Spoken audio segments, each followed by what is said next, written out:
Bonjour à tous et à toutes, ici Nicolas de Montréal. On est lundi le 6 novembre 2017. Il est près de 5 heures. Ma journée de travail vient de terminer. Mais ça a été une journée très tranquille aujourd'hui.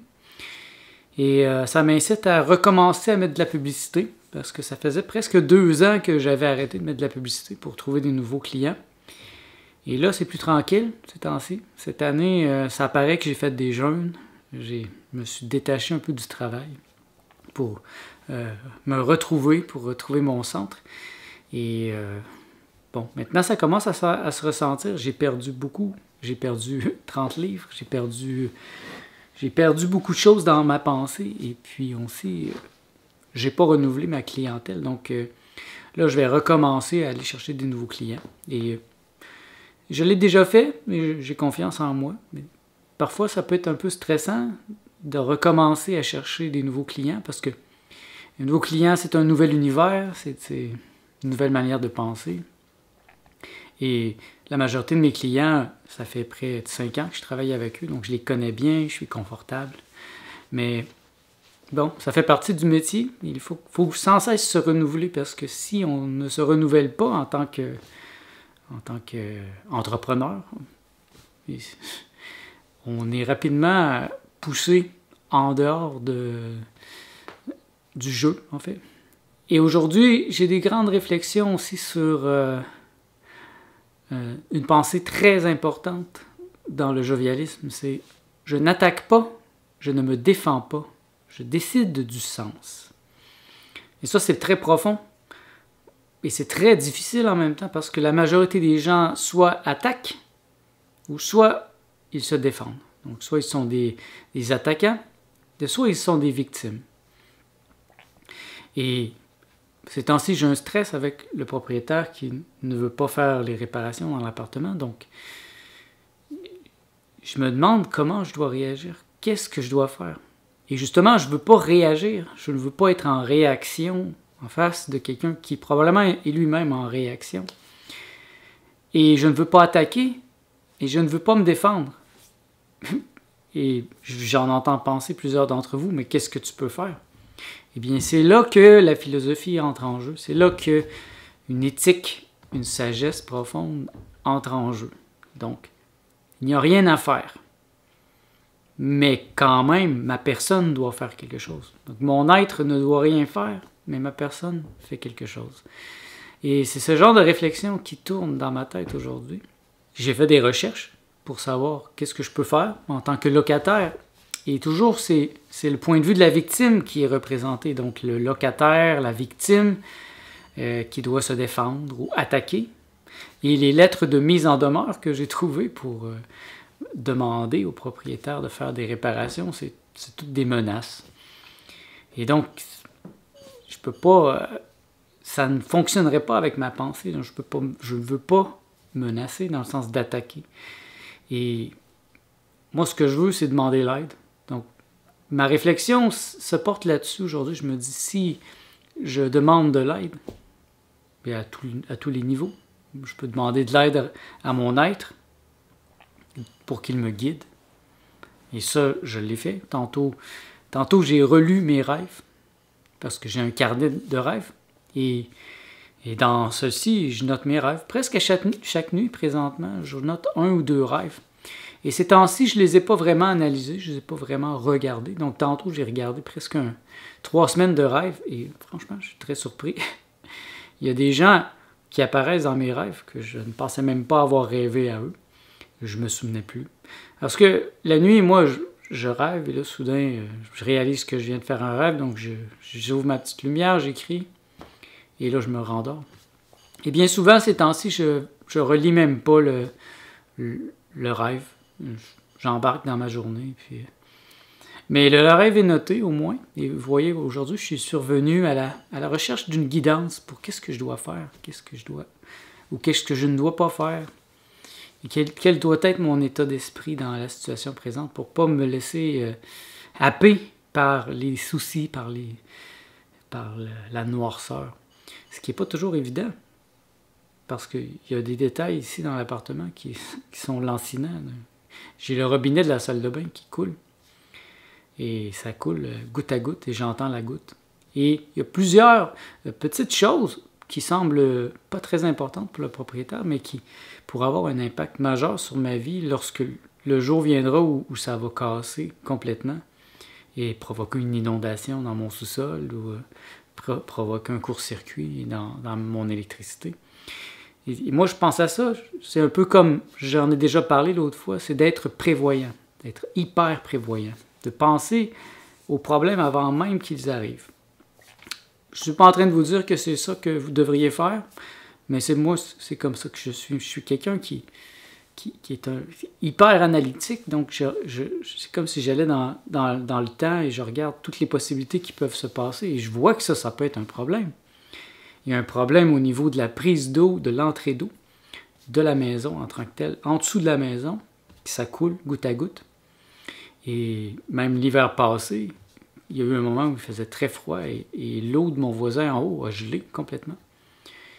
Il a été obligé de descendre en dessous avec un séchoir à cheveux et le chauffage pour faire dégeler la tuyauterie. Mais si la tuyauterie avait cassé, ça aurait pu être vraiment dramatique parce que c'est directement à la ville. Donc, le temps d'appeler la ville, qu'elle vienne, qu'elle ferme l'eau, c'est un dégât incroyable qui pourrait arriver en dessous. C'est jamais arrivé, mais moi, c'est quelque chose que je sens et je veux pas que ça m'arrive. Et j'ai demandé au propriétaire de faire quelque chose et il ne veut pas le faire. Donc, aujourd'hui, j'ai dû envoyer une lettre officielle pour demander à ce que les choses soient faites. Mais ça demande beaucoup de délicatesse pour ne pas attaquer. Donc, j'ai changé la lettre. J'étais allé chercher une lettre pour les locataires, qui était une lettre d'attaque, mais je l'ai transformée comme une demande d'aide. Parce que j'ai besoin d'aide. J'ai vraiment besoin d'aide. Je ne peux pas le faire moi-même. Et si le propriétaire ne veut pas le faire, qu'est-ce que je dois faire? Et bon, je peux appeler la ville, je peux faire des démarches, mais je ne veux pas attaquer. Et vous voyez, je n'attaque pas, je ne me défends pas, je décide du sens. Quel est le sens de cet événement? Et c'est une réflexion profonde qui doit se faire, à mon avis, parce que moi, je vois tout comme étant spirituel. Donc, si on règle les problèmes au niveau spirituel, à la racine, parce que moi, je suis immatérialiste, et donc je vois bien que les problèmes ne viennent jamais de la réalité physique en tant que telle. Ils viennent de niveaux très subtils de la réalité. Donc, si j'ai un cancer, par exemple, eh bien, ça doit faire des années que j'ai un problème au niveau spirituel et j'ai reçu des messages et je ne les ai pas écoutés. Et là, soudain, ça apparaît dans le corps physique. Et je crois que ça en est de même dans tout. Même les petits problèmes d'un appartement. Ils ont tous une symbolique particulière. L'eau, le chauffage. J'essaie toujours de voir la symbolique et voir, est-ce que ça me ressemble? Ou est-ce que ça ressemble au propriétaire? Peut-être que ça m'a ressemblé il y a 10 ans, quand j'ai loué l'appartement, et que ça ne me ressemble plus au niveau vibratoire, et que ça ressemble vraiment au propriétaire. Et que là, il y a quelque chose, un travail énergétique qui se fait. Et c'est vraiment intense parce que je sais que je mets en marche une machinerie. Un peu, je me sens un peu comme Jésus, le Christ. Quand il s'est éveillé, c'est comme s'il savait qu'il mettait en marche une machine infernale qui l'amenait à être crucifié, à souffrir. Bon, il était dans un mode de souffrance et c'était quelque chose qui était là dans sa pensée. Je ne suis pas dans un mode de souffrance et c'est pour ça que je vais tenter de marcher en douceur et d'essayer d'être le plus délicat tout en étant ferme aussi, de ne pas me laisser marcher sur les pieds, de ne pas me laisser décentrer. Simplement, je trouve que dans le monde dans lequel on vit, le problème, c'est qu'il y a tellement de gens qui prennent trop de place. Ils prennent la place des autres. Ils prennent leur place, mais ils vont prendre la place des autres aussi. Et moi, je ne suis pas comme ça. Je prends ma place, mais je ne suis pas intéressé de prendre la place des autres. Et c'est pour ça que je ne suis pas millionnaire, que je ne suis pas riche, et puis que je vis de manière modeste, parce que moi, j'aime mon terrain, j'aime mon centre, j'aime mon univers, mais je suis pas tellement intéressé d'aller sur le terrain des autres parce que c'est jamais mieux de toute façon, selon ce que j'ai comme expérience jusqu'à maintenant. Et donc, c'est très profond aujourd'hui, c'est même un peu stressant par moments. Et je me conforte dans l'idée que je suis à l'écoute de mon être. Et je me rappelle des rêves que j'ai faits dernièrement qui me disaient de résister, de rester fort, de rester sur mes pieds. Et je pense bien que je vais recommencer à étudier mes rêves plus en profondeur parce que... Et c'est plus qu'étudier en fait, plus qu'étudier les rêves. Et il y a un livre très intéressant que je peux vous suggérer. Donnez-moi une seconde, je vais le... Il y a quelques années, je suis tombé sur un livre très intéressant. Au niveau des rêves, généralement, les gens vont penser à interpréter les rêves. Et finalement, quand on y pense, plus on interprète un rêve, plus ça amène l'interprétation. Et finalement, c'est un cycle sans fin. Là, on tombe dans la psychanalyse de Freud ou de Carl Jung. Et à moins d'avoir des connaissances très, très vastes et profondes en mythologie, c'est très difficile de faire une vraie analyse de nos rêves. Et je suis tombé sur ce livre qui s'appelle The Dream Makers. The Dream Makers, et heureusement pour nous, il y a un groupe de chercheurs de Montréal qui a fait une traduction, je pense, dans les années 80. Les Maîtres rêveurs. C'est un livre... le livre en anglais est très facile à trouver pour $1 sur Amazon. Le livre en français est un petit peu plus difficile à trouver. Moi, je l'ai trouvé au Colisée du Livre.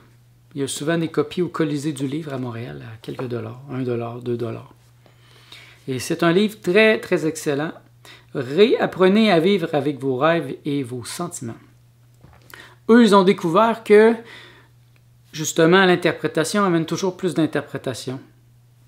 Et donc, pour faire fonctionner un rêve avec nous-mêmes, eh bien, le mieux est de le faire nous parler ou de faire se développer le maître rêveur. C'est-à-dire que quand on n'est pas synchronisé, nos rêves sont très, très pleins de symboles, d'interprétations. C'est difficile de comprendre ce qu'ils tentent de nous dire. Par contre, lorsqu'on est vraiment synchronisé avec soi-même, qu'on est à l'écoute, le rêve commence à nous dire exactement comment agir, quoi faire. Et le rêve n'a plus d'interprétation. Il n'y a plus d'interprétation. C'est littéral. Il m'est arrivé à plusieurs reprises d'avoir des rêves littéraux comme ça. C'est-à-dire que le rêve me dit quoi dire, quoi faire exactement.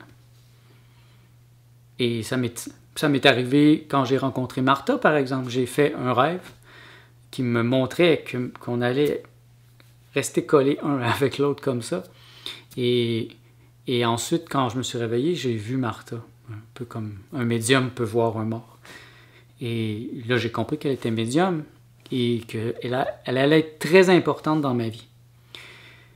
Et c'est arrivé très souvent aussi dans ma vie où j'ai fait des rêves comme ça et j'ai eu des amis qui m'ont raconté des rêves dans ce sens. Une autre amie, par exemple, qui, elle, n'était pas à l'écoute. Elle demeurait au Mexique et là, elle voulait déménager. Donc, elle avait trouvé un endroit pour déménager. Elle s'était entendue avec le propriétaire pour genre 1000 pesos par mois, à peu près. Et là, soudain, elle a fait un rêve ce matin-là. Et le rêve lui disait que, une fois rendue là-bas, il n'y avait pas de place pour elle, que c'était une arnaque. Mais elle n'a pas vraiment écouté son rêve, elle a écouté sa raison. Donc, elle avait déjà loué un camion, des déménageurs, elle a déménagé sur place. Tous les déménageurs sont repartis par après. Et là, le locataire lui a dit que le loyer allait être 2 fois plus. Elle ne pouvait pas payer, donc elle était très fâchée, mais elle a dû repartir. Elle a pris tous ses meubles, toutes ses choses, et elle est allée vivre chez son ex-copain. Vous voyez, elle a été avertie, mais elle n'a pas écouté.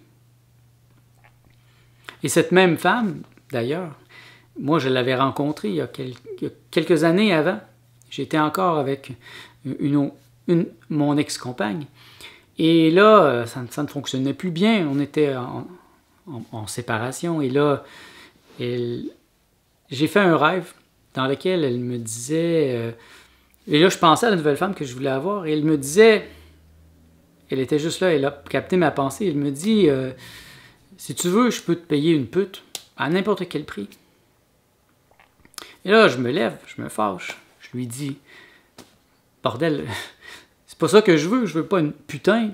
Je veux que tu me fasses exactement ce que j'ai fait pour toi. C'est-à-dire que tu me présentes une femme avec qui je peux être en amour et avec qui tu peux être ami. Parce que je venais de lui présenter un homme qui est maintenant très important dans sa vie. Et je voulais qu'elle fasse la même chose. Et là, je me suis rassis et voilà. Et je savais que c'était Le Maître Rêveur. J'avais déjà eu ce livre-là en main à cette époque. Et donc, je l'appelle, je lui dis, viens, je dois te parler. Et là, je lui explique le rêve. Elle était pas très ouverte au début, mais là, mon ami, qui était son amoureux, m'a aidé, il m'a amené à s'ouvrir un peu. Et là, quand elle est partie, elle s'est arrêtée dans la porte et elle a dit, dans 24 heures, tu vas rencontrer ta nouvelle compagne. C'est comme si elle avait ouvert spirituellement, parce que c'est une femme extrêmement spirituelle, donc d'une certaine manière, elle bloquait l'arrivée de nouvelles femmes par sa vibration très forte. Et là, soudain, j'avais réussi.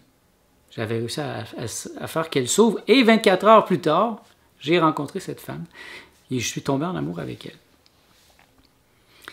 Et ça dit beaucoup le pouvoir des rêves pour nous guider. Mais d'abord, il faut entrer dans un processus qui nous amène à enlever tous les symboles. Et ce livre, Les Maîtres Rêveurs, pourrait vous y aider grandement. Il y a un processus de 21 jours. Bon, il y a l'aspect théorique, il explique comment ça fonctionne, etc. Et il y a 21 jours pendant lesquels, à chaque jour, vous notez votre rêve et il vous pose des questions. Vous devez répondre des questions pour développer votre attention, les sentiments, développer l'action aussi, et comprendre que le rêve est simplement un reflet de nos sentiments, ou une complétion de la journée d'avant, ou une prémonition de la journée à venir. Et quand on commence à comprendre ça, soudain, les rêves deviennent clairs. Et les exemples que je vous ai donnés sont quelques-uns sur plein d'autres que j'ai déjà eus et que je continue d'avoir. Quand, par exemple, je rêve que je suis chez moi, dans ma chambre, avec des personnes de ma vie de tous les jours, je sais que je suis très proche de ma réalité et très proche du maître rêveur. Alors que des fois, je vais rêver avec des gens de mon passé, quand j'étais chez mes parents, etc. Donc là, je suis plutôt dans les symboliques. Et des fois, même, c'est totalement symbolique. Je suis un roi, il y a des lions, il y a ci, il y a ça. Je dois analyser. Et finalement, c'est très difficile de comprendre le rêve. À moins d'avoir étudié à fond Freud et Carl Jung et d'avoir étudié la mythologie, l'histoire et les rêves aussi. Donc, moi, j'ai trouvé que c'était une bonne manière d'être guidé dans des moments d'incertitude. C'est de demander à mon être qui me donne un rêve du maître rêveur. Un rêve sans symbole, un rêve pur. Eux, ici, ils appellent ça le rêve de percée. Donc, c'est ça que ça veut dire. Le rêve de percée, c'est justement quand la réalité perce le rêve. Et c'est fascinant. Je vous suggère de travailler sur cet aspect, d'acheter ce livre et de commencer à noter vos rêves et de travailler avec le maître rêve. Vous allez voir, si vous avez des incertitudes, des questions, ben, au lieu d'aller voir des médiums, d'aller demander l'avis des autres, ben, vous allez vous le demander et vous allez avoir des réponses beaucoup plus claires. Moi, je suis quelqu'un qui fait beaucoup plus confiance à mes intuitions, à mes visions, et ça m'a toujours mieux servi que n'importe qui d'autre. Parce que généralement, même si j'ai des gens qui sont très forts en médiumnité autour de moi, ils ont rarement l'intellect pour me comprendre complètement. Donc, c'est arrivé très souvent que des interprétations de médiums avaient été diminuées parce qu'ils avaient des codes des programmations plutôt normales. Par exemple, si quelqu'un croit au mariage, aux enfants, à avoir une maison, il risque de transposer ça dans les visions qu'il va voir à propos de moi. Et c'est déjà arrivé. J'étais allé voir un médium très puissant, il m'avait dit « Ta vie, Nicolas, va commencer quand tu vas avoir ton premier enfant. » C'est un peu absurde parce que je veux pas d'enfant. Je suis vasectomisé, donc c'est impossible que j'aie d'enfant, et je n'en veux pas de toute façon. Et donc cet homme, malgré son talent incroyable, c'est sa perception, avait transposé son code à lui. Son code à lui, c'était que lorsque tu as des enfants, tu commences à vivre. Il n'avait pas compris que ça signifiait probablement autre chose pour moi. Et je suis un peu habitué à ça. Donc c'est ma réflexion aujourd'hui sur les rêves, sur les moments d'incertitude. Quand vous avez des moments d'incertitude, arrêtez de demander l'avis des autres, puis demandez-vous vraiment. Et si vous n'êtes pas capable de trouver la réponse, allez la chercher dans vos rêves. C'est l'endroit le plus sûr, le plus vrai que vous ne pouvez pas trouver parce que vous ne pouvez pas vous mentir. Les rêves sont vrais. Parce que vous ne pouvez pas les contrôler, premièrement. Ils sont là. Ils sont une partie plus grande de ce que vous êtes. Donc, si vous faites confiance en vos rêves, bien souvent, vous allez toujours être au bon endroit au bon moment. Et même si vous lui faites complètement confiance, vous allez toujours être au bon endroit au bon moment. C'est ce que je vous souhaite justement. Soyez toujours au bon endroit au bon moment. Et surtout, rappelez-vous, je n'attaque pas, je ne me défends pas. Je décide du sens. On se revoit demain. Passez une belle journée.